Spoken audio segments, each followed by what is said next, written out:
ঠাকুরগাঁও জেলা মুক্তিযোদ্ধা কমপ্লেক্স ভবনে বীর মুক্তিযোদ্ধা সন্তানদের সাথে এক মতবিনিময় করেন বিএনপি মহাসচিব। এ সময় মির্জা ফখরুল বলেন, একটি মহল নির্বাচন পেছাতে নানা চক্রান্তে উঠে পড়ে লেগেছে।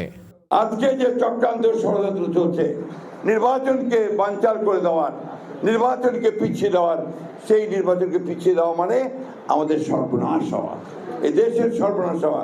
কারণ এখন একটা নির্বাচিত সরকার খুব দরকার। আমরা চাই অতি দ্রুত আর কোনো কাল বিলম্ব না করে নির্বাচন তফসিল ঘোষণার ব্যবস্থা করবেন, দেশে একটা নির্বাচিত সরকার প্রতিষ্ঠা করবেন। এদিকে জুলাই গণ অভ্যুত্থান নিয়ে রাজধানীতে এক ফটো অ্যালবাম প্রকাশনা অনুষ্ঠানে মঈন খান বলেন, 5 আগস্ট একদিনে হয়নি, এর পেছনে রয়েছে সুদীর্ঘ আন্দোলনের ইতিহাস। বৈষম্য বিরোধী ছাত্র আন্দোলনের সূচনা হয়, যেটা 5 বছর আগে একবার হয়েছিল। সরকার সেটাকে সীমিত করে দিয়েছিল অত্যাচার নির্যাতনের মাধ্যমে, সেটা নতুন করে মাথাচাড়া দিয়ে ওঠে। সেই ছাত্র জনতার বৈষম্য বিরোধী আন্দোলন দেশলাই যেমন ঘষা দিয়ে যেমন আগুনের ফুলকি জ্বালিয়ে দেয়, ঠিক তেমনি সেই বিস্ফোরণমুখ পরিস্থিতিতে আগুনের ফুলকি জ্বালিয়ে দিয়েছিল ছাত্র জনতা বৈষম্য বিরোধী আন্দোলনের।